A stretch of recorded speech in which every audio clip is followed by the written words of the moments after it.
आपण पाहत आहात बागला वृत्तांत, खबरबात महाराष्ट्राची।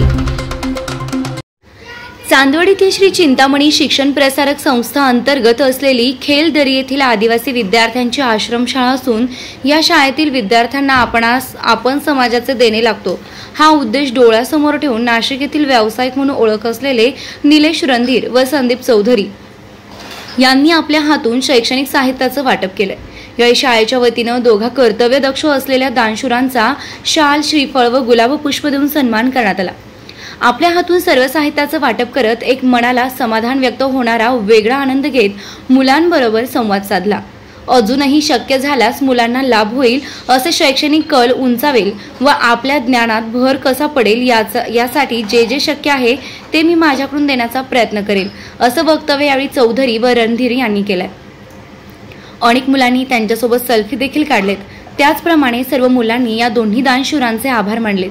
तसेच शाळेच्या शिक्षकांनी व विद्यार्थ्यांनी यांचं भरभरून कौतुक केलंय।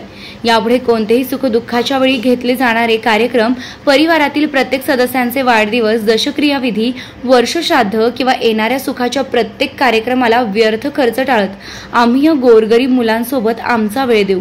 याचा शैक्षणिक कल कसा उंचावेल, त्याचप्रमाणे यांना शिक्षणात व ज्ञानात भर कशी पडेल यासाठी आम्ही समाजाचे देणे लागतो हा दृष्टिकोन समोर ठेवून नेहमी मदतीचा हात देत राहील। हाच माझ्यासाठी सर्वस्व आनंद आहे असं मत निलेश रणधीर यांनी बागला वृत्तांताशी बोलताना सांगितलंय। बागला वृत्तांतासाठी नितीन फंगाळ, चांदवड।